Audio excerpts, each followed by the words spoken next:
Nothing in this program should be considered investment advice. It is for educational purposes only. Please hit pause and read this disclaimer in full. Retail is not interested in precious metals. Retail is interested in Nvidia, Apple, Mag 7, and technology, and the belief that housing is never going to have any troubles.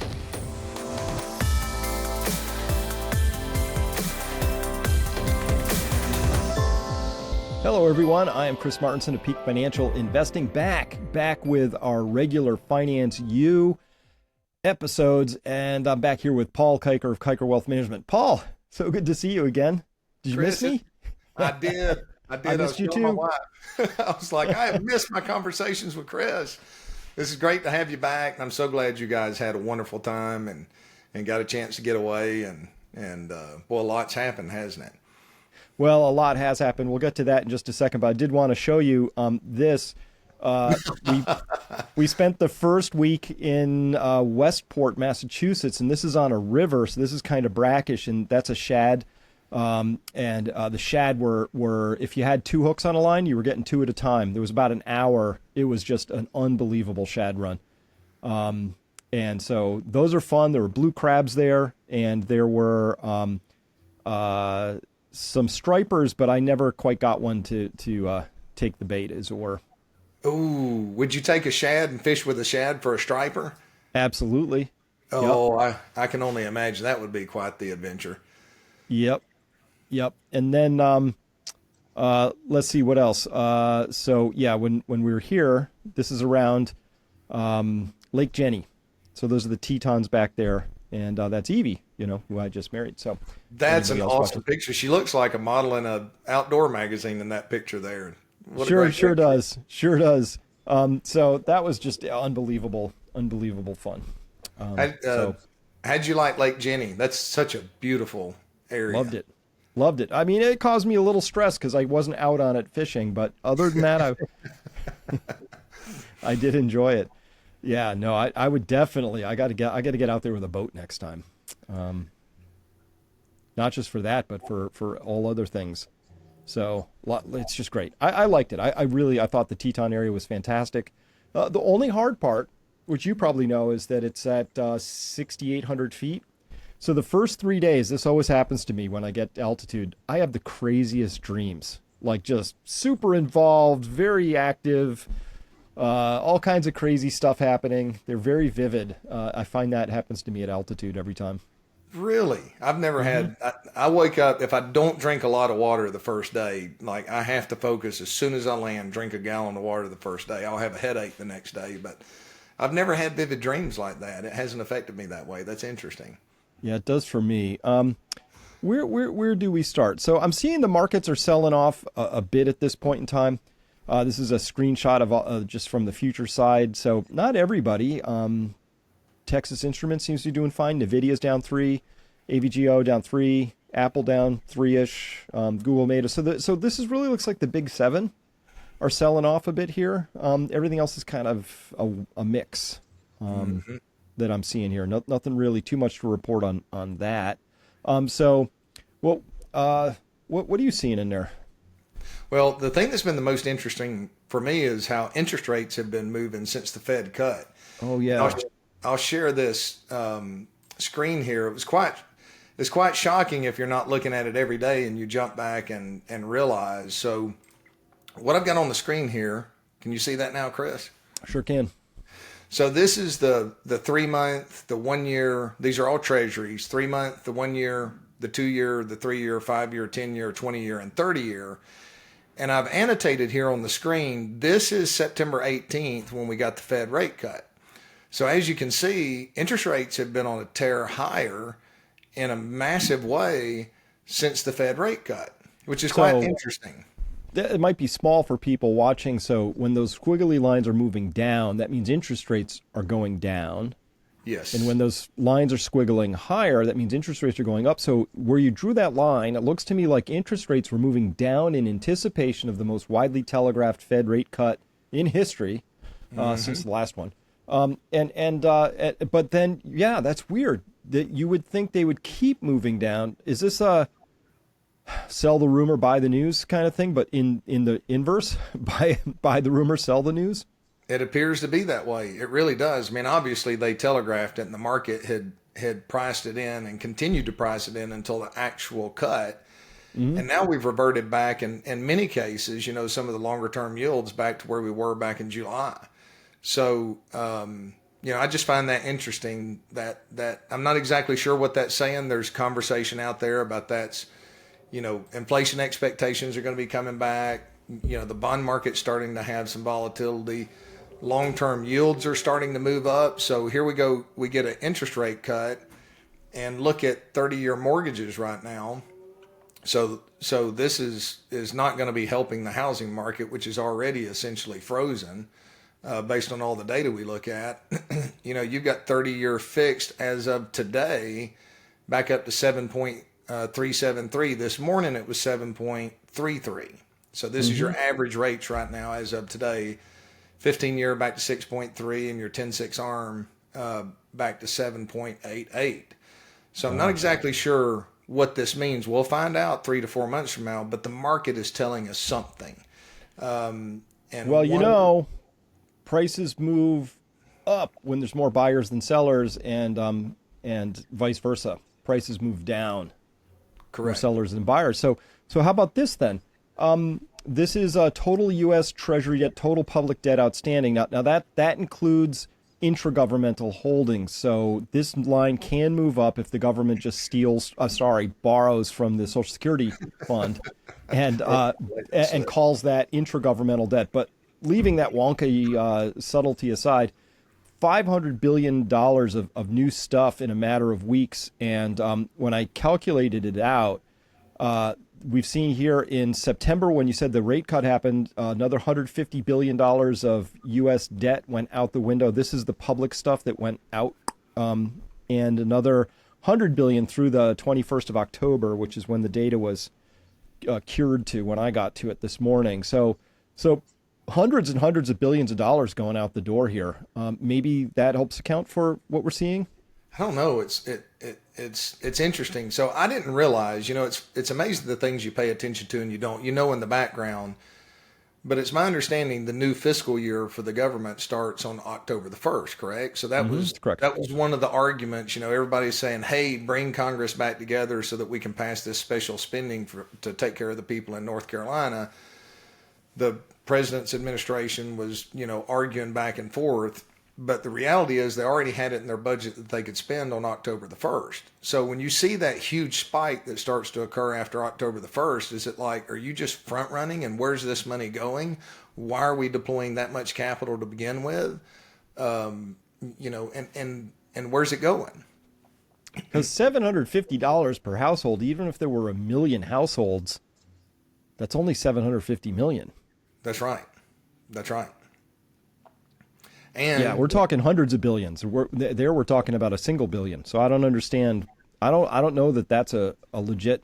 I can't imagine the government's going to fritter away more than $4 or $5 billion on disaster relief. I'd be surprised if it's more than that. Right. It's sad that we're sending it all these other places when our individuals are in need. It's sad. It's immoral. It's wrong. It is. Well, and what is it? We've spent $80 billion we've sent overseas to Ukraine. Is that the number, Chris? I can't remember exactly what the number is. It varies. It depends how you're counting. So it's a tricky number to get your arms around because a little bit of it's direct cash. Most of it doesn't actually go to Ukraine. It goes from a server in New York to another server in New York. It goes from a treasury account at the Fed, or New York Fed probably, and then it goes to Raytheon's bank account. When they say we sent another $2 billion to Ukraine, nothing got on a pallet and a plane and took a ride. Mm-hmm. Most of it can be found in a new backyard swimming pool in Bethesda. I think that's how that works.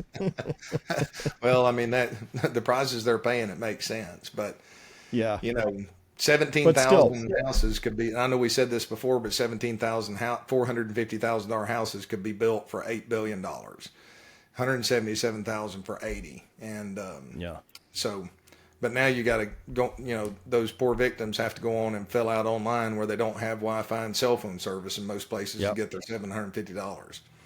Yeah. Well, so these markets, you and nothing changed while I was gone for those 2 weeks in terms of these markets just being bulletproof, just marching higher no matter what. I'm always suspicious, Paul, when I see them mostly march up in the overnight futures market, and then the cash market sort of locks in whatever advance had been put forward. I've seen that a lot. That's consistent with, we'll call them well liquefied markets. We can all postulate as to the source of the liquidity, but I've seen this over and over again. I've been watching this for 15 years now. It's a pattern that's been in place since the great financial crisis. And I do think that, I think that it's important to somebody somewhere that the markets send the right signals, right? And so that's fine. But when we look beneath the surface a little bit here, Global Markets Investor reporting on the 14th of October that U.S. auto loan serious delinquencies are now skyrocketing. So here we are on the 23rd of October. So yeah, so serious delinquencies about the same as coming off of the great financial crisis where they spiked a lot higher. They were up here at whatever, that's almost 3.5%. And here we are at 2.88. Still, that's against the idea that it's 2.88% of $1.6 trillion of auto loan debt. When did we crack that $1.6 trillion of car borrowing? That's crazy. Goodness. So that's showing some weakness there that's a little odd. Of course, it was really odd that the last hot, good employment report we had included a record 785,000 new government jobs. I'm not a big fan. I think that, like any business, you need to rationalize your hires, and there's not a chance in the world you threw in 785,000 people in a month. And that was like a well thought through, careful, deliberate process. And then finally, in that weakness story, I have Steph Pomboy reporting that it's not just the quantity of jobs, but quality is an issue. Jobs are of such low quality in terms of wages that multiple job holders, that's a category, people who have more than one job, could be several part-time jobs, a full-time plus a part-time, 2 full-time jobs, whatever they got, just notched a new record. So that kind of flies in the face of the idea that we have this robust, strong economy that supports ever rising equity prices. Just a little odd. It is. It is odd. But one of the things that I'm seeing around just in conversations over the past couple of weeks as I've been in pretty, in public places, I'm like you. I like to have conversations, ask people what they're doing, especially here locally. I get a lot of conversations about the market because they know that's what I do. I have never seen such willingness to speculate and greed as what I've seen in retail. Even at the peak of the housing market in 2007 in this area, I didn't just see this level of greed and complacency and fear of missing out. Like it's substantial here. And I'll share this with you. I should be able to find it here really quickly, I hope. The University of Michigan has, and I've never really paid this much attention to it, neither has one of the guys I follow on Twitter here, but I'll share with you because the picture explains well what I'm seeing and what I'm hearing and what it looks like what's taking place in the market. Professional investors are worried. That's true. Hedge funds are underweight, and yet we keep going higher. So who is so bullish out there? Now, one answer is retail. And of course, AG Trader says, admittedly, I've never looked at the University of Michigan Stock Market Investments Index. I've got to admit that too, but it was released a week or so ago, and they've been doing this survey back to the year 2000. And the survey question is, quote, considering all of your family's investments in the stock market, how much do you expect them to be worth coming up here soon? And the answer was significantly above anything we've ever seen. Look at this. This is just kind of all in. That's that mentality that we've got out there right now. So I believe that this is a very dangerous situation. Somewhere I've got Sentiment Trader. So this is Jason Goatfort with Sentiment Trader. I subscribe to his service. It does a great job of just statistics in the market. He said, you know who's not chasing stocks here is insiders. Corporate executives among S&P 500 firms have been some of the least open market purchases in 13 years. So if you go back and take a look at this, you can see they're not chasing. They were chasing, after all that money came in during COVID, their purchase increased dramatically, slowed down for a short period of time before we got the correction in 2022, and now we're back to lows. So we're seeing this big divergence between retail, who is speculating, and professionals who are being extremely conservative right now. And I believe that that's very important to pay attention to, because most of these are professionals. That's their career. They got damaged in 2008, but they survived 2008. And they don't think it's necessarily different this time. It's just impossible to tell when things finally start cracking. But I'm starting to see more sign under the surface that we're still in a topping process. Well, it was, I think we discussed this last time.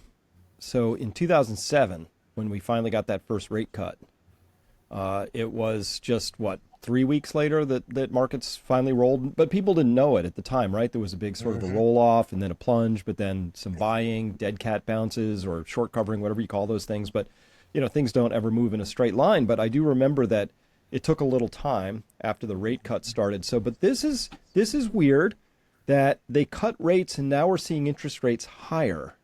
Yes. I don't know how to interpret that yet. That's a new note in this symphony for me. I don't either. And I'm not sure what that means. Now, it could be inflation expectations. It could be that neither candidate that we can tell is going to be fiscally responsible. Even if they are, you've got all of our politicians, nobody seems to care about the national debt. And that's a big issue. We're reaching the point of no return. So maybe that's it. Now, Stan Druckenmiller came out.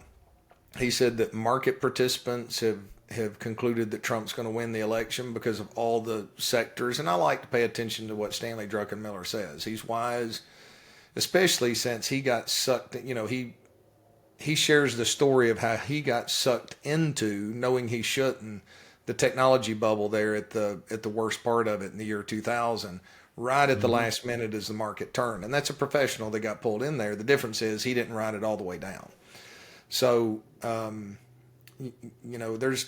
not exactly sure. Or, the question is it a credit issue with the U.S.? Is it an inflation issue? I'm not exactly sure what it would be. Do you have any ideas what we'll know 6 to 9 months from now what the market's telling us, but only in hindsight do I think we'll really know.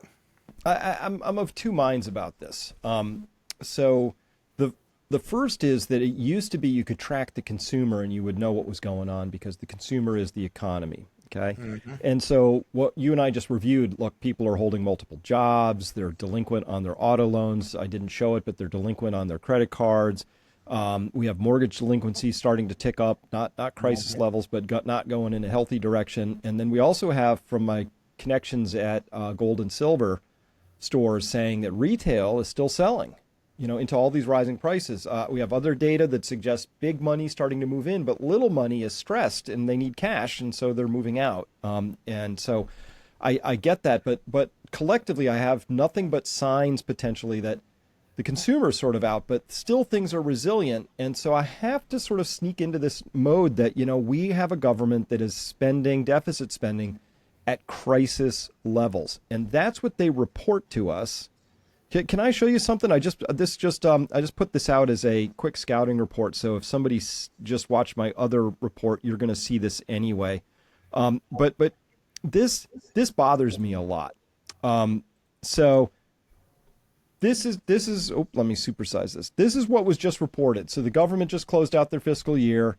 This is what you just saw. If you go to Google or something, it says fiscal year 2024, which ended on September 30th. Government spending was 6.75, but revenue was only 492. So that's a deficit of 1.83 trillion. Okay, and that comes from the Department of Treasury, right? 1.83. Here's my problem with that. I can also go to the Department of Treasury and find out that national debt spiked by 2.297. Let's call that 2.3 trillion.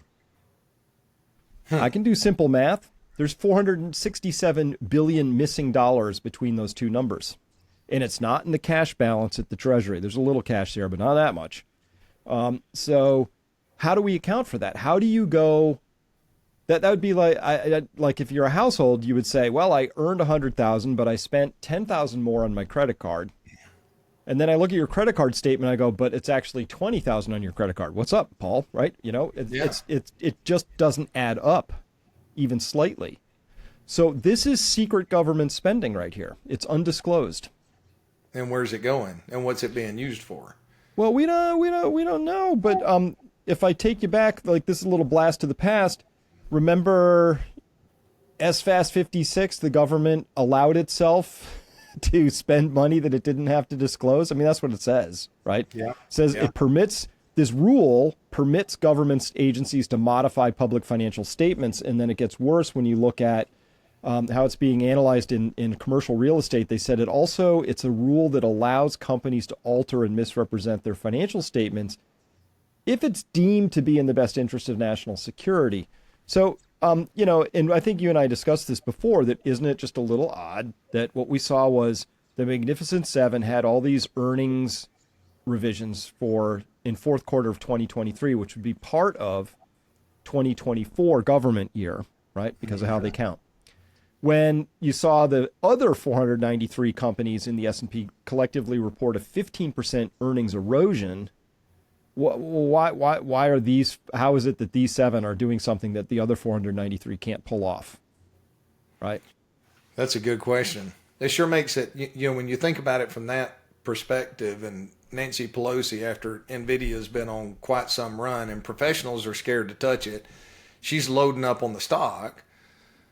Well, you could justify, well, we got to compete with China, so we're going to spend all this money on these artificial intelligence. Maybe. Mm-hmm. Let's say that's what they're doing. You should still let us know. But obviously, from an inside standpoint, she has access to information we don't. But the added benefit might be, because the market's so cap-weighted and heavy right now and run by the Magnificent Seven, as long as they're running right now, that's what a lot of people are watching. As long as they're running, this, you know, the hope is we're going to get an equalization. You're going to have the Russell 2000 catch up, the other stocks catch up, the equal weight catch up. And the benefit is it just might happen to keep the markets up into the election, which removes one more potential hurdle for Kamala to overcome coming into the election. So I hate the fact that I'm so cynical from that standpoint, but they could justify it in any way. You know. Of course, national security, that's what they'll say. You put anything under that aegis. But the point is there's 467 billion missing between these two numbers, right? And I think there ought to be like just some basic accounting for that. But to your point, if it turns out Nancy Pelosi sitting in secret meetings, she knows another $50 billion is going to go to NVIDIA. This is going to hold up the stock market, which is then going to favor incumbents, because keeping everything stable is going to favor the incumbents, right? They get to voting time say, hey, look, economy's doing good, stock market's doing good. What are you complaining about? People say, okay, I guess you're right. They vote for that.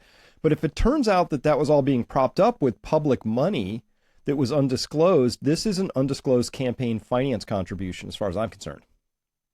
For both parties, right? Right. For all incumbents, but that's a possibility too. It just needs answering, you know, and I'm going to keep digging until I get an answer. I probably will get frustrated, but I like my answers. So we'll take a look at that. It's a lot of money. 467 billion of undisclosed spending. So 467, hang on. I like putting it in this, and I know I'm on this kick, so bear with me. 467 divided by 8. So that'd be 58. So 17,777 houses times 58. You could build $1,031,450,000 homes for $476 billion. To put it in perspective for the viewers out there, that'd go more than a million. How many? 1,031,000. 66 to be exact. So 1,031,066 homes at $450,000 you could build for that missing $476 billion. If you were spending it on your own people. If you were spending it on your own people. Yeah.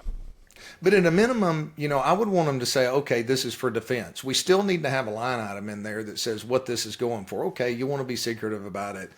there's still got to be some accountability in there where the American people can look in. Okay, we spent this on defense, or we spent it on, whatever. If Nancy Pelosi has inside information, if they happen to be spending it with NVIDIA or some of these others, the average American should be able to have access to that, or at a minimum, if the average American can't, she has no business buying that stock, because that's grifting the American people from her position of power. And I know we all know that they do it, but it's still not right. Yeah. Well, now, I'm a little bit hopeful. We'll have to see what comes of this, because remember there was a Supreme Court ruling earlier this year that struck down the Chevron defense, which basically said, look, administrative bodies can't set rules that operate like laws. Mm-hmm. So I chased this down as far as I could. SFAS, the Financial Accounting Standards Board for the government can decide that it's okay for the government to lie and hide public spending. But that's a rule. I can't find the law that allows that to happen, because the laws I find are pretty clear about this. The government has to account for its spending. It's not a thing. The government isn't this secret agency. It's a public institution. I'm the public, so because of how the laws are written, they go all the way back to the Constitution, I should be able to ask and be answered where my money went. Yes, absolutely. That's the law still. But they're acting as if, but we have this rule that says we can hide it. Like, Well, when you have that many Americans that are having to work 2 jobs to make ends meet, and this weekend I saw a good friend of ours, school teacher, great young family. She's trying to stay at home with the 2 kids. He's working and teaching during the week, selling real estate on the afternoons and the weekend, working 7 days a week outside of going to church in the morning to try to make things better for their family and their lives. Like, the good thing is he's got the ability to do it, but the bad thing is we're taxed on our income, we're taxed on our licenses, we're taxed on our income, then we're taxed on with a sales tax on what we buy, and then we're taxed on what we own. It's just tax. And that's one thing if we need to do it as a nation to make it better for all of us. And we're borrowing money at 4% to generate a return at 10%. That always makes sense. I always tell my kids, look, if you can borrow money for a business venture, it makes sense. But don't go borrow money to buy you a toy, right? Yep. Pay cash for the toy when you can afford to do it. Borrow money to make money off of it. But our government's not doing that. And our people are making sacrifices in huge ways. And they're able to do whatever without any accountability. And the courts just don't seem to be doing anything for justice, more so political lawfare. Well, and this happens all the way down to the municipal level. So remember I did this interview with Mitch Vexler. I got to get him back on because he's been sending me more data. And Mitch talked about how there had been fraud around how house appraisals were being conducted, where they're supposed to use a formula. It's all written out in law. It's codified. But instead of following that process, they instead would wander over to the county budget office and they would say, yeah, we need 7% more next year. And they would just run over and ratchet everybody's home values up 7% so they could get 7% more. Right. And so that obviously it violates laws, and Mitch has all that stuff. So if anybody wants to watch that episode, really cool, because it probably applies, unfortunately, to where you live. Well, he's since followed up with that, Paul, and he sent me this other thing. So he went into one county, Denton County, Texas, and I think that's where he lives, and asked a question, and he had to FOIA this because they wouldn't tell him. Again, public records. He said, I need to know how much debt we have outstanding, and they would show him a number. And he was like, that can't be all of it. And it turned out they were rolling debt and accumulating it, but only showing the overrides and not the actual amount. So anyway, so he gets the actual amount, puts it in a simple spreadsheet. Denton County is a big county in Texas, very prosperous, but it has $93 billion in debt. And he said, look, if we spread that across households, each household has an additional $1.3 million that they are responsible for just to pay off what we already spent this money on, because that's debt. It's out the door. That money has been spent. So he said, just to carry that for 30 years, each household would need to have an additional $9,000 in monthly income in order to pay that off. So he just added it up. He's like, we can't pay this off. And like you say, if you invest in a business venture, that's fine. But, they put it into $150 million schools and $100 million sports stadiums for the middle school or whatever they were doing, just woo, not my money kind of stuff. But he added it up, Paul. I was shocked. I'm going to have to get him back on because you look at that and you just say there's not a chance in the world this can be paid back. No. So No. then what? Does the Fed buy it all? Is this sort of like a Bear Stearns Maiden Lane 3 sort of a, just accumulate like a SPAC? Like how does this, like if this starts to break and it turns out this one county is just a metaphor for most of the counties out there, they've all been running the same shtick. How do we begin to account for that? We can't. It either happens through deflationary bankruptcies or the government has the ability to inflate it away if they can. Mm-hmm. And that just reminds me, I think of my grandfather and how they came through the Great Depression. That whole generation abhorred debt because of the roaring 20s and the fact that nobody took that debt seriously. They justified all the debt they had, and then it collapsed on itself. Yeah. So, I mean, $1 million per household, and that's just the municipality. Mm-hmm. That's at one county. They do it at the county level there in Texas, but for that county, they can be pretty big counties. But still, $1.3 million per existing household of the just in debt. Just dividing the amount of debt by the households because, the county doesn't pay anything back. It taxes people and. Can you imagine? And they're obviously accumulating more and more and more as they go on, right? Yeah. So that would be if they froze everything and decided they wanted to try and sell their, work their debt out. But it just doesn't pencil out. Well, I mean, at a minimum, if it's $9,000 just to service that debt to make a payment, you should expect your property taxes to go up by $9,000 to help cover that from that point forward. I know that's an oversimplification, but that's incredible. It is, but that's the number if you wanted to pay it off in 30 years, right? Yeah. But nobody has any plans to pay anything off. They just plan to accumulate more, roll more, and keep going. And that's the game. And so that's what I talk about a lot, of course, in the crash course is this mindset of we can just keep rolling this all to the future and it just gets larger and larger and it never actually becomes a problem. As long as we just keep kicking that can. I think that's what people are starting to sense is the can has kind of found a curb at the end of the road and it's getting harder, it's getting harder to persist in this delusion. But can I just say, this isn't political. Neither party right now is talking about those debt issues I just showed you. The fact that we're at 35.7 trillion going to 50 plus in the next X years and nobody's talking about it. Nobody's talking about it. I mean, and there seems to be no care in the world about it whatsoever. But I mean, think about it. If you're surrounded by lobbyists all the time and you're in this little feedback loop in your halls of power, the lobbyists are your buddies buying you dinner, know everything about your kids because that's what they're paid to do. And they don't have any concerns because the people they're lobbying for want those extra profits, because how much is enough? But, what are we doing to future generations? I mean, we are parents as a country right now, those that are cutting holes in the rafts of our future generation. Instead of putting them in better shape, we're cutting holes in the raft and they're not even mature enough to really understand what they're getting into yet.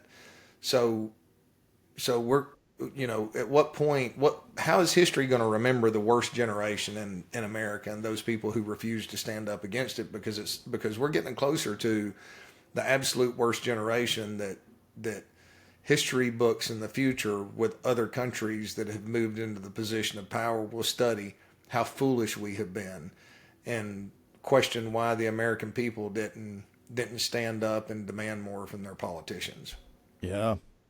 Did you ever hear the saying, your name is mud? Yes, I have. Do you know the history? You know where that comes from? No, I don't. I've always wondered, actually. So it turns out when John Wilkes Booth shot Lincoln, jumps off, breaks his leg, but still manages to hobble off, and he finds a doctor to treat him. The doctor apparently didn't know what had happened and all that, but still he treated him. And the doctor's name was MUDD. And his reputation was ruined. His practice was ruined. just because of that circumstance. And so when they say your name is mud, it means you've done something for which there is no recovery from a reputational standpoint. So prediction, at some point in the future, boomer is an epithet. It's hurled at people. And it will be a catch-all phrase meaning monumental narcissistic self-absorption and colossal stupidity, sort of wrapped into a single.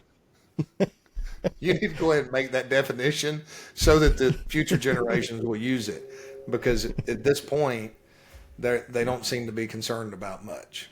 No, but you want to talk about that echo bubble and the lobbyists and being all that? Yes. This is just a short little clip. This is the governor of Wisconsin. Let's listen in. People are still supporting Donald Trump despite what you're saying. His message is getting through. Donald Trump has done nothing for the state of Wisconsin, and we have the best economy we've ever had, the largest budget work that we've ever had. The best economy we've ever had, the largest budget. Did you see him like struggle with that? Because the next word was supposed to be deficit. Yeah. The largest budget work we've ever had. Oh, that's great. Budget work. Thank you. You're an awesome governor, dude. We have the largest budget work we've ever had. This is what we're talking about, is how deluded do you have to be to have these words coming out your mouth right now? I don't understand. And I've been struggling with that. How? Because there's a subset of the American populace that absolutely refuses to think critically. And I've had conversations with people just asking questions, okay, so tell me exactly what you like. What have they done for you? How are things better? Nobody can answer those questions, and they get frustrated. So why is it that they, it's all down to they just really believe that this administration is, or they convincing themselves of their own lie? I don't understand. They're refusing to see the danger right in front.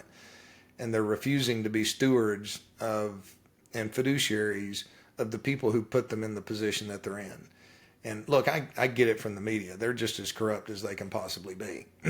But these politicians, and I know I have an ideal, but at what point do they not wake up and realize that not only are they going to pay the price, but their family lines forever are going to pay the price in the aftermath of what occurs? Well, I do think it's time for people to be prudent. That's obviously something I believe in. I know you do too, because we both have farms and cows and stuff like that. But there's another reason I think so as they say, stocks are for show, bonds are for dough. If it turns out the whole stock market's being held up by just 7, and we have concerns that maybe some of that is not entirely legitimate, meaning public and transparent and fully disclosed, if that's a possibility. And of course, I've got trust issues these days, like most people, Paul. It's like, what have they not lied to me about? That's a shorter list than the other one. And so at any rate, with that, but if stocks are for show, bonds are for dough. The bonds you showed actually went the other direction post cut. And then there's one more thing I want to talk about. I picked this up from Jim Bianco. I first learned about the MOVE Index from Danielle DiMartino Booth at a conference, and I didn't even know what it was. And I still can't tell you how it's constructed. I've never built a MOVE Index. I don't know what really is in it, but it measures here, according to Jim Bianco, it's the bond market equivalent of the VIX index, which some people will be familiar with watching this, which measures volatility in the stock markets. Okay, so it measures the implied volatility of 1-month options from the 2-year note to the 30-year bond. So you have options. You can option to buy. So this is measuring it not directly in the interest rate itself, but this is from people. Again, bonds are for dough. The smart people out there, and options players are typically got a lot of really smart people. They're busy trying to figure out the overall risk structure now versus later. You do that with options. And so it's the implied volatility. And so that would be probably in one of the Greeks, right? In the options, you have your volatility Greek letter in there. So anyway, it comes up with a number. Today close was 153.9. And so what he's showing here is this. This is the MOVE Index over time. This gray shaded area is 2 standard deviations of movement.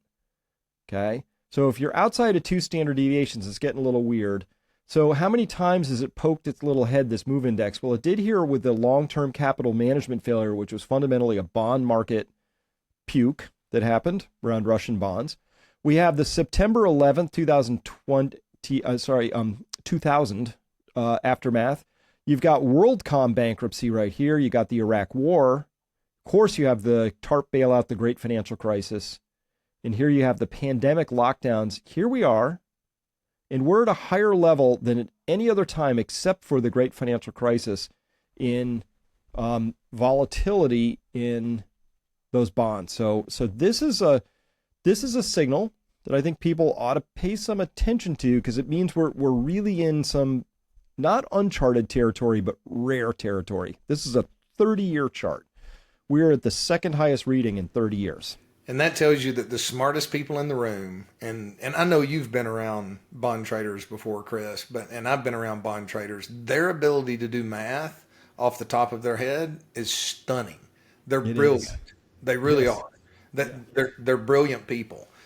And that's telling us that the smartest people in the room right now, the ones who have to they can't make big errors because their profits are small compared to what can happen. I mean, yeah, you can make money in bonds if you buy them in the right manner, but they have to do it the hard way, are paying up right now. My assumption is just like VIX, they're paying a premium for the concerns that they see out there.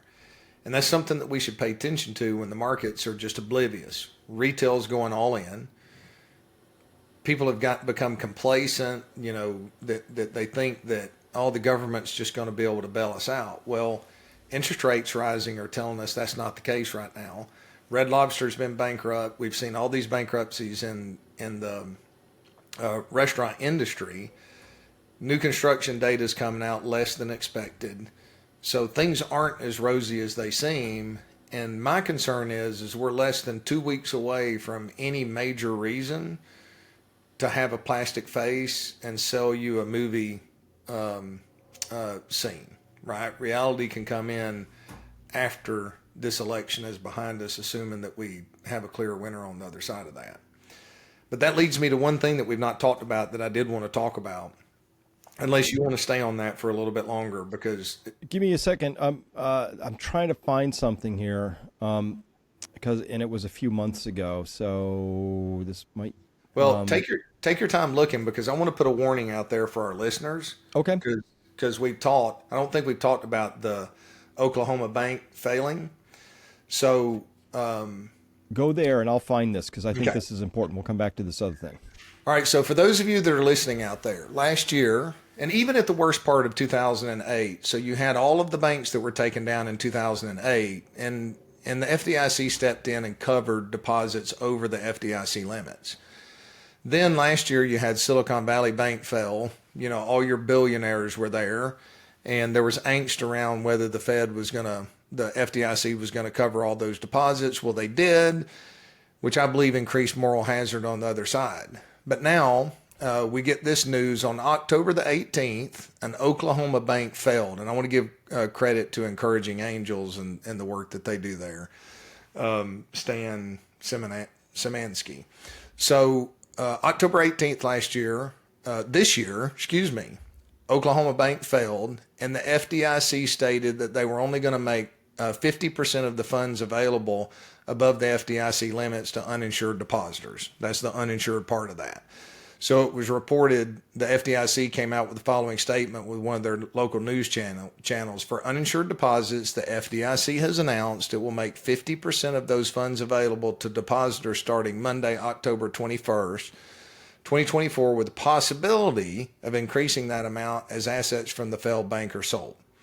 So what I'm concerned about is I have seen a lot of people that have been very complacent about what they have over those FDIC limits.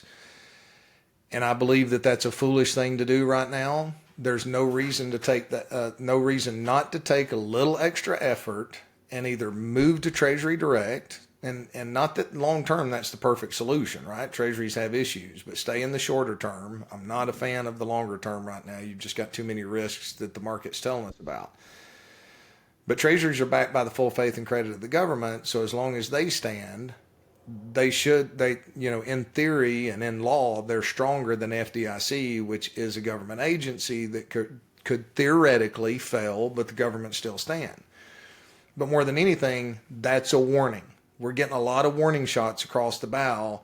So for you listeners out there, if you're over the FDIC limits, then I highly encourage you to sooner rather than later go out and diversify that, or get you some treasuries so that you're not over those limits, because you are at risk. They literally just told us, if times were that good, why is an Oklahoma bank failing right now?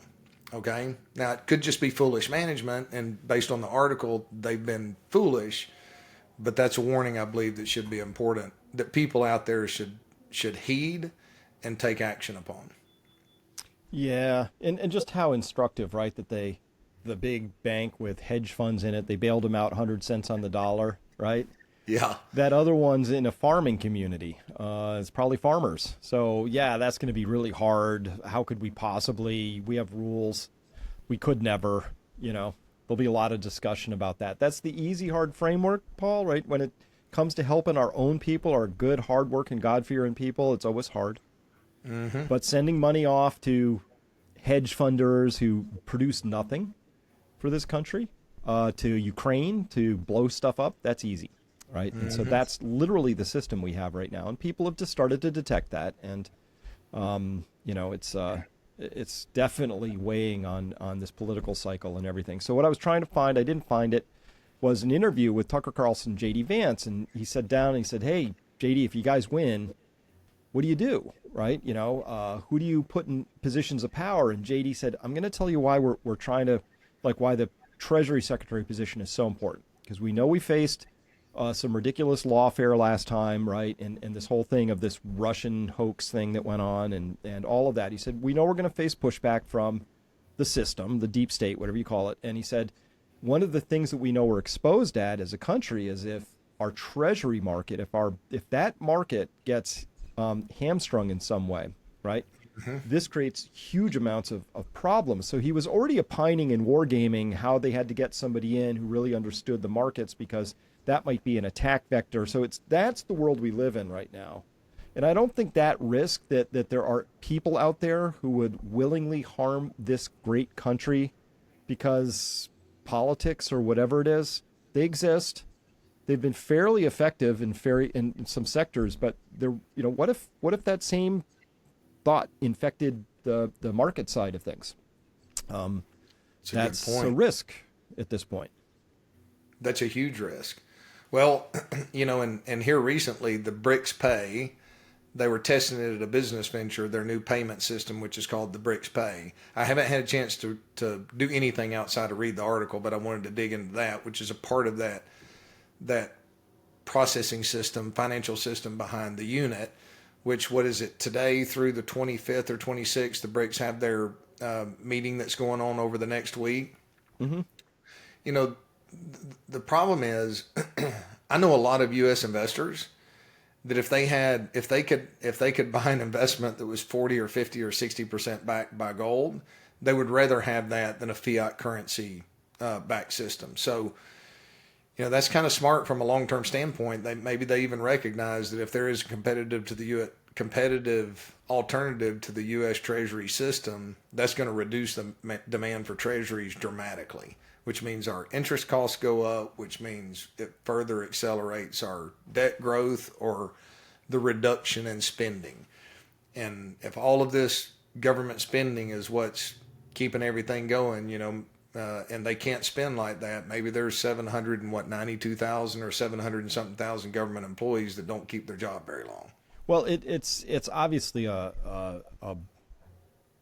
disturbing situation that we're at wartime spending, deficit spending, mm-hmm. and there's no war, no officially declared one.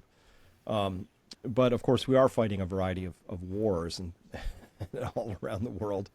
Mm-hmm. By proxy and also directly. I mean, you remember, so it was while I was on my honeymoon, I kept in touch a little bit, and I wake up one day and find out that the U.S. very excitedly with B-2 bombers, we bombed Yemen. I'm like, yes, who voted on that? And there's just somebody just made a rule and decided, let's go do this. And like there's no, I thought that before you bombed another country, you had to go through Congress and decide that was a good idea. But apparently not. I thought so too. I thought so too. And that was concerning to me.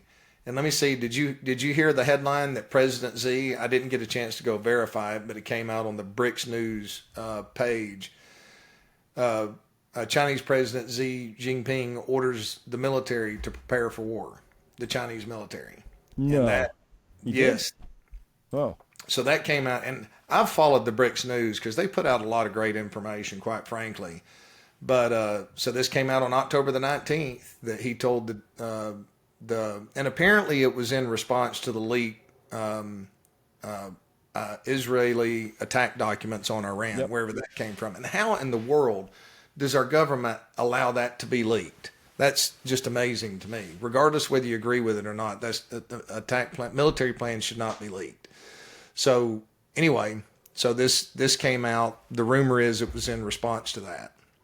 And of course, there's one more piece down here. I won't make y'all go through me looking at that. But, you know, BRICS is talking about all of the function and the testing around the new BRICS Pay, the unit. I mean, they're talking about this a lot all over Brazil, Russia, China, India, South Africa, and all of the other alliance that's coming in. Mm-hmm. So this has been something in the background for a while that's come to the forefront. So who knows whether it's another year or not, but as soon as that is introduced and official and they're acting on it, then I'm really curious to see what's going to happen to the Treasury market. And I'll really be interested if we find out this week or a month from now that they're rolling it out already, and then it's going to make sense to me that Treasury yields started moving so quickly and the MOVE index has started moving so quickly, because that means people in the power and the halls of power know. I'll tell you another thing that's related to all this that made my eyebrows shoot up on my forehead was waking up and reading that the Bank of America, of all people, all entities, was warning that gold is the last safe haven as treasuries face risks from soaring United States debt. Saying the quiet part out loud, they never say this stuff. I don't know how to interpret this, Paul. This, like, I want to fade this now. If B of A is saying this, my instincts are to buy treasuries and sell gold. That's how much I don't trust these guys. But that's a weird thing for them to say. You don't normally cast shade on the U.S. Treasury market if you're a primary dealer, which they are. Odd thing.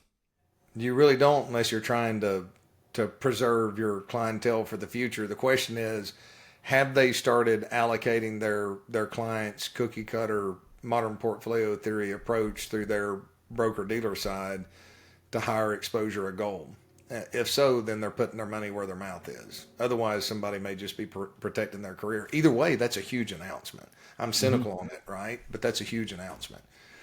And that kind of brings me back. I got to talk about this because I think it's a pretty big deal, if you don't mind. I do not mind. Earlier in the year, we had this discussion about the big breakout, and I just saw this, so I'll share it.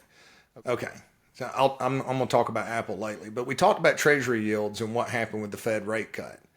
So this is the U.S. dollar index. This is the Fed rate cut on September 18th. The dollar has been a rocket ship higher so far since the 18th, okay, which is quite interesting because you would think that would cause a weaker dollar, but it hasn't. So I'm getting down to what I want to talk about here in just a second. So let's go back. You remember earlier in the year when we had that breakout in gold, and that's something that we were talking about in the spring and how big a deal that was?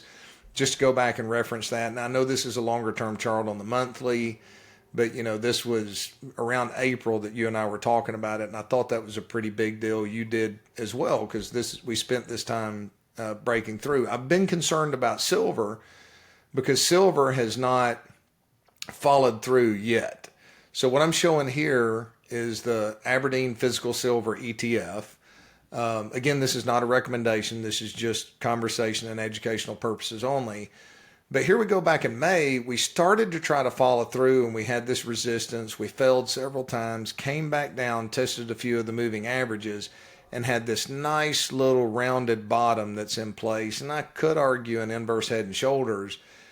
We tried to break out back at the 1st of October, failed, and then boom, I mean, that's a big breakout. That's way more than 3% to the upside to get a confirmed breakout. Now, we've got a correction today. Obviously, we're a little overbought in the short run. It should be pulling back. But I mean, the same thing from a longer term standpoint, if we look at weekly, we did try to break out of resistance earlier and then it failed. And then we clearly have moved straight through any prior resistance. And if we go back on a longer term standpoint, this is an area that we failed and struggled with back in 2020. It was support for a period of time after the massive move in 2012, and then once it collapsed below. So, prior support becomes resistance. So this was support. We broke down. The first time we got to it, it was resistance. Set a higher low. Now, this is from 2020 till today, so this has taken 4.5, 5 years to pan out. The longer that it takes for it to break those patterns, the better. We broke through, kind of came through, and have clearly moved through on the top side. So that doesn't mean that prices are going to continue to go up, indefinitely from here into the end of the year. I'm hearing, people say silver is going to be $50 by the end of the year. But that's a big deal from a long-term standpoint, and I believe that this is another confirming piece to the precious metals, just like the breakout to gold was earlier in the year in the spring. So I think that's a pretty big deal. This is one of the biggest things that I've seen on the radar here in quite some time. You've got metals telling us something. We know the fundamentals are there, but the metals are finally, price action is starting to tell us that it wants to go higher. And, and at least for a short period of time, some of those shorts probably got really worried. And I would assume that they're going to be changing their allocation positions right here, because this is a line that struggled and struggled and struggled and has clearly broken through. So not a recommendation, but to me, that's an indication that the path of least resistance is higher for silver, just like it has been for gold. Yeah. Two things. I'm a fundamental guy. So the first thing is that, and I haven't managed to confirm this through with him yet, but I'll give Mike a call later, Michael Maloney of Gold Silver. He tweeted out a couple days ago, he said, we have recently completed several 9-figure transactions for gold and silver. So that is huge. That is big money. So far, retail is quiet, he says, so that's a big deal right there. 9-figure. 9-figure. That's a big then the deal. other thing, let me just go to this. I love this. I thought maybe you would like it too. So one of the fundamental ththings you can look at is the gold to silver ratio. And here they have it through history. I'm hiding the lower piece here. 1 to 3 back 3200 BC, 1 to 9, 1 to 2. If we were at a 1 to 10 ratio of silver price to gold price, we would, as they had in Egypt in 1000 BC, today silver would be $270 an ounce. Just saying, just comparing apples to apples here. 1 to 12, 1 to 15, 1 to 8, 1 to 13. I mean, we're over 2,000 years of history, and we've basically bounced from 1 to 2 as a low, 1 to 15 as a high, but you can sort of see the range. 1 to 8 coming into the 1300s, 1 to 15, 1 to 10 again in 1497. In Japan, 1 to 5. But then let's come on through to current. 1 to 14, 1 to 10, 1 to 12, 1 to 15, and today 1 to 91. I love the clown face on there. That's great. Is it 1 to 91 right now? Yeah. Goodness gracious. It might not be that high as of this exact moment. Let me get my little calculator out, but about 5 years ago, before all that, well, was it 5 years ago? Maybe 8 years ago, before the kids got out of the house and silver was in the dumps. I had them do some work for me and paid them for a weekend. And I sat them down and I said, so, do you want to be paid in fiat or do you want to be paid in metal? And, and I told them they needed to keep it. And of course, all of them looked at me and was like, Dad, what am I supposed to say? And I'm like, you want to be paid in metal because you don't need to spend this money, set it aside. And of course, it's done good since that period of time. And they're all, talking about it. More than anything, it's taught them to pay attention to it. But if it goes to 1 to 3, that's probably the best pay they could have ever gotten. Absolutely. I just calculated 1 to 83. 1 to 83. Wow. Yep. So it's been So somewhere between 1 in 80 and 1 in 90 for all this year, bouncing around as I've been tracking it. But I mean, it's a silly ratio. And here's the other part: through every other one of those parts of history, Paul, gold and silver, once you got them out of the ground, and I think it's at a 1-to-7 ratio in the ground. So that's why you should sort of be somewhere bouncing around that number, because it's just a rarity thing. But through all periods of history prior to the industrialization, that if you took it out of the ground, you still kind of had it, because they don't corrode. That's why they're money and all that stuff, because they're awesome. But today it's not true. I think there's about as much gold above ground as there is silver, 1-to-1. Reason being, we use silver industrially. It's not a monetary metal really anywhere anymore. So we use it, It goes into all of our cell phones. It's woven into, fibers and clothes now for antimicrobial, anti-smell sort of reasons. It's painted onto walls of hospitals for the same antimicrobial reasons. It's used everywhere. But when it's used, Paul, it's lost. So if you said, stop, no more mining, add it all up, we might find that there's a bit more silver than gold once we got all the jewelry back and silverware back out of drawers. But we'd probably find, best guess, 1-to-3. It's what we got kicking around. The rest has been lost. yeah, it's amazing. It takes a lot of patience in that area, but fundamentally it looks attractive. And that's one of those things that I believe is going to be suddenly and then all at once. But talking about retail, I want to share this. So in 2012, and I've told this story several times, our long-term indicators gave a sell signal. So I wanted to sell my original investment and what I had put into silver and hold the extra ounces. And I did the same thing for the gold that I did. So I just want to trim my positions back down. So, but there were so many people locally that were wanting to buy. Retail was really all in on silver. So my clients weren't buying anymore, but I had somebody come off the street and they had heard that I could get silver for people. So I had this individual come in and I told him, I said, look, this is my personal silver. Okay. I'm going to sell it at you at a discount. I'm going to have you sign a piece of paper. I think the price is going to drop to 32. I don't want you to think that I took advantage of you. I mean, that's just the right thing to do, right? Because I'm licensed. I deal with the people. So, if I was you, I wouldn't buy this. But, I'll sell it to an institution if you want. So the guy kind of mumbled and made a couple of smart comments and signed the piece of paper. Well, I never crossed their paths again. But it was funny because walking out the door, he made the comment about me being an idiot or something like that. And I was like, well, I may be, I'm thinking in my head, I'm like, I may be, but, my tools are telling me this is the case. So I didn't think anything about it long term. I've told that story several times. And I was an idiot because silver didn't go to 32. It went all the way to what, $9 at the worst part, over the ensuing years. Well, I got a phone call the other day from pretty much same person. And it's like, I want to sell our silver. We finally waited on it to get back. And I didn't realize who it was till the other side of it. And I made the comment. I said, look, I remember this conversation clearly. And I said, I may be wrong. And I'll buy it from you if you want to sell it. But I'm telling you right now, I asked them, I said, do you need it? They're like, no. They're older now, but they don't need it. I said, are you good on emergency funds? She's like, no, I just want to get rid of it because it's not done good for the longest time. We're just about back to what we paid for it, and I'm afraid it's going to go back down again. I said, well, it might. I said, but if this is something that you're planning on leaving for your heirs or you down the road as 10 years from now, I would keep it if I were you.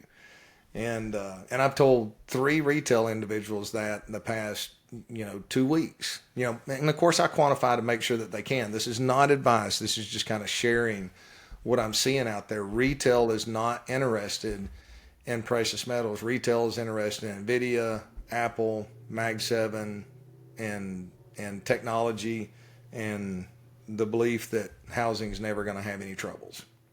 So you could tell these people maybe this too, which is why one of the reasons I have silver. It's for the legacy. So this is just in Reddit under r/coins. And people post these things and they say, oh, my grandpa died. My dad found hundreds of pounds of silver hidden under the stairs.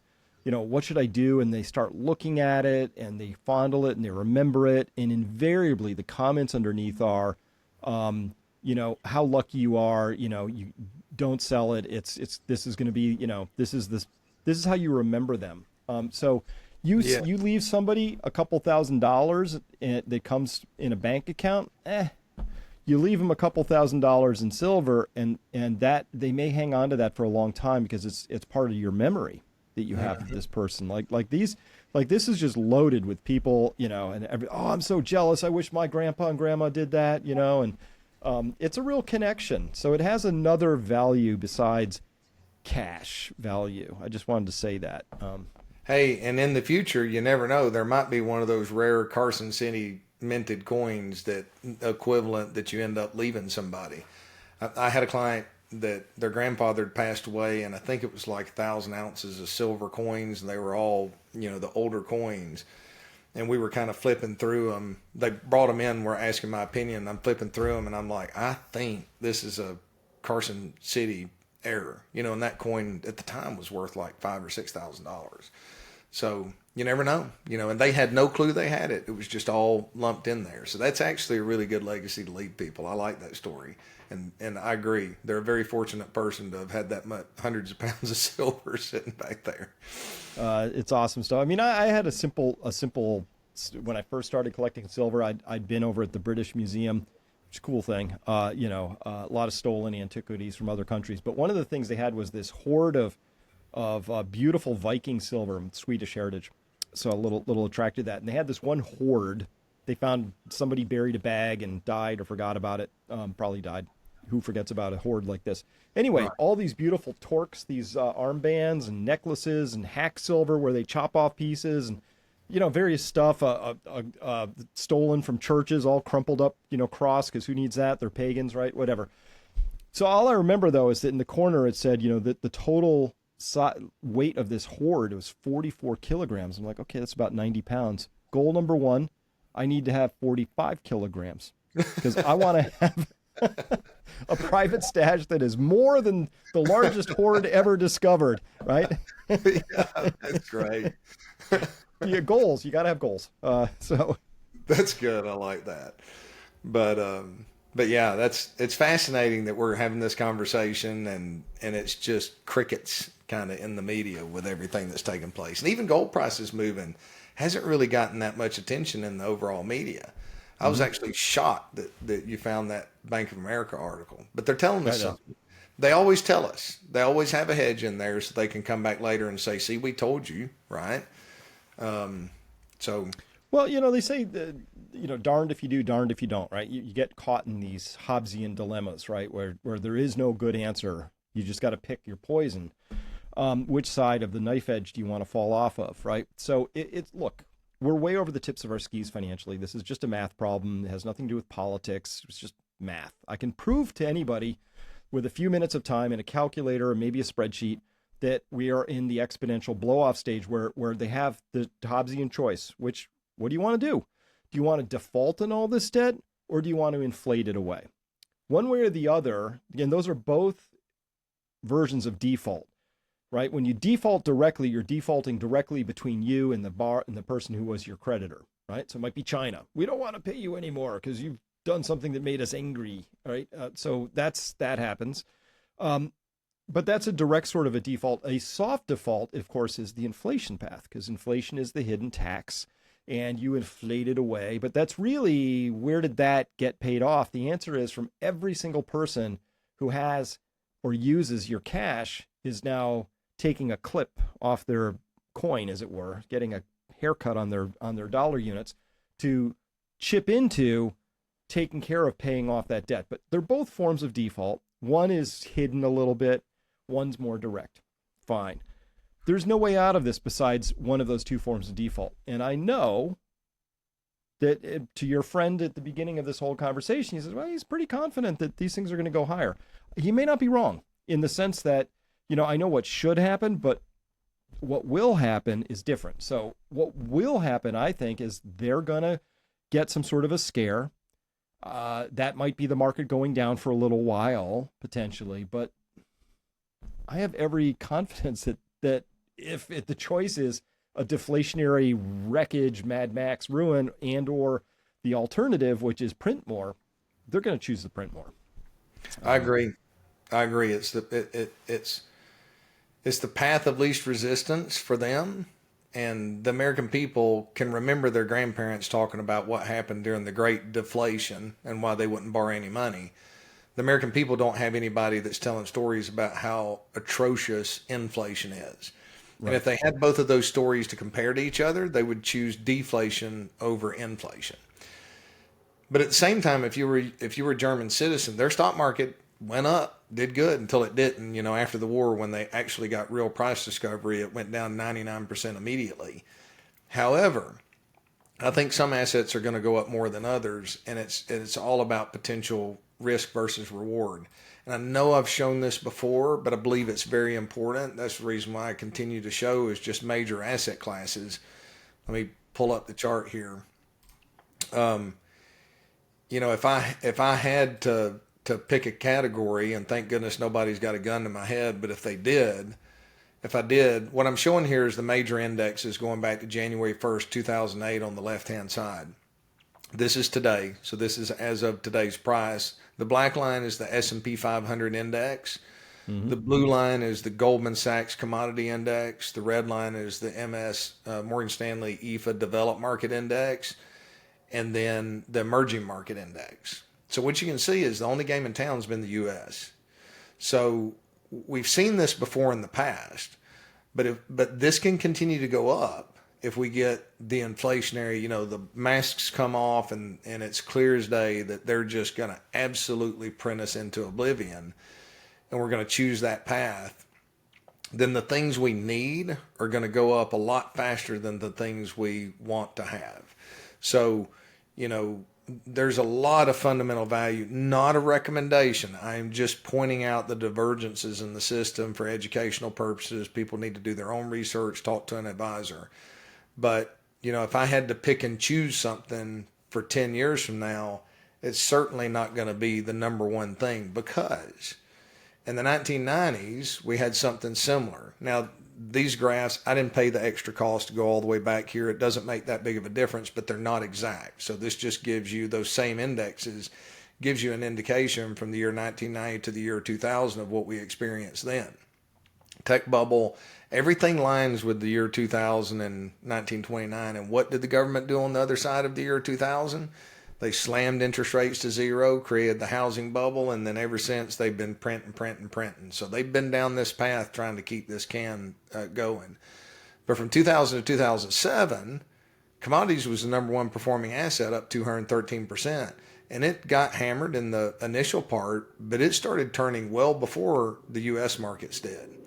And you had emerging markets, which, you know, Latin America was an unbelievable place to be invested into there because they're very commodity heavy and natural resource industry. And we're starting to get some breakouts in Peru and signs of life in those other categories. So I'm starting to see some heartbeats starting to develop to put them on our radar.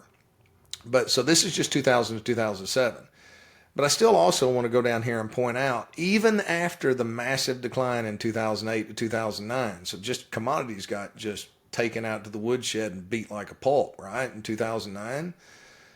But from 2000 to 2010, commodities were up 227%, emerging markets were up 136%, and U.S. equities through the S&P 500 index were down 14.4% over that technically 11-year period of time. So it can happen again, and this is recently, even with all the stimulus that the government put in there through cutting interest rates first and then all that they printed in 2009. Now, that's reversed. Will we rebalance, and will the next 10 years look like this? I don't know. Nobody knows. We won't know until we get to the end of it. But I can tell you there's a lot more value in these undervalued assets that have done nothing, and really most of them are still below. I mean, commodities in general are 11% below what they were January 1st, 2008 on the index 16 years ago. But yet our national debt has grown. The cost of living, cost of everything has gone through the roof. Deglobalization is taking place. Everything that has caused those to be down, inflationary pressures to subside over the period of time of shipping manufacturing overseas is waning. So it's an area that I think investors should at least be doing their research on and paying attention to, because I believe that even if the U.S. markets go up in inflation, some assets are going to do a lot better than others. And if you're operating under a strategy that will allow you to confidently overweight those categories once they take off, you're going to survive it better than what the average cookie cutter approach is going to. And of course, this is what you help people do all the time. I love that you run a risk managed strategy. If people don't know what that is, you probably ought to talk to Paul about that and find out, because what a time. We've just been categorizing some of the risks that are out there. It could go either way, but man, you got to be nimble. You got to have a few gray hairs. You have to have seen this rodeo before. And I think people are going to have to be exceedingly careful where, Paul, I have a scenario in my head where he who loses least wins most. Oh, absolutely. I haven't read enough to talk about it, but I've started reading The End of Everything. And of course, historically, let me see. I want to tell you the author of the book, and I know him. I just can't think of his name right now. Victor Davis Hanson. So I started reading that book, and I actually spent 45 minutes making notes on just the introduction. And I'm into the first chapter, but I've always talked about historical cycles. First time I read Bible front to back, it's like, what are wrong with these Israelites, right? Like they seek God, they live morally correct, and then they're blessed, and then they start living immorally, and then it collapses, and you see that cycle. I see the cycle in the markets. I didn't see the cycle in empires. I've just never studied history like that, and that's what he's talking about. So I have no clue what the conclusion is at this point, but I'm like, oh my gosh, we're susceptible to that, especially when he lays it out the way that he does. But the point being is, we're in a period of time where you have to be adaptable. I believe we have to manage risk, and we have to be open-minded, and we have to really look clearly in problem solving going forward. And that's what we do in our approach, is work with individuals, determine risk. I'm not afraid to take risk. Volatility, I'm not afraid of. Volatility can be your friend. That's how you make money if you're in the right place. But volatility can also be a warning that things are coming apart, and fundamentals matter. At our heart, we're fundamental. But we have to play the game by the rules that are forced upon us. So our strategy gives us the ability to stay invested, even though our fundamentals don't justify the price of stocks of where they are. Mm-hmm. We're watching for that exit when that money flow starts moving. And one of the things that I'm starting to see a little more clearly than what we've seen in the past is retail's moving all in, and the professionals are selling into these strengths. You can look at Apple's hit resistance, hit resistance, hit resistance. That's professionals selling. And then all of a sudden, you get this news that they're not going to sell as many or produce as many as they thought, and the stock starts to break down. Now, we need more information to know whether this is the top or not, or if it's just a short-term scare. But at some point, you got to head for the exits on Apple, or you're going to give back all the profits that you put in there, that you've gotten over the past several years. Or maybe it's a good stop because inflation is so severe going forward, but you're still losing purchasing power where something like commodities is keeping up with it, because inflation is an equal opportunity punisher. It's just those that are wise enough to make smart adaptations and allocate their resources in a better place are going to have severe bumps and bruises instead of decapitated limbs for some. Mm-hmm. So that's what our attempt is. Do the best that we can, that no matter what that's our goal. Do better what we can for the individuals, help them understand the risks that they need to carry, only carry enough risk to be successful and accomplish their goals, and develop plans in place to make sure that they can navigate this for themselves and their future generations better than the average individual walking down the sidewalk expecting nothing but sunshine and rainbows when they get hit in the mouth with a baseball bat. Exactly. That doesn't sound pleasant at all. Not at all. Not at all. But I believe that's what's coming at some point. We just don't know when. Well, it's a math problem. We have a math problem, and the rest is a social construct and a political thing. So the fact that nobody's talking about this politically I know why.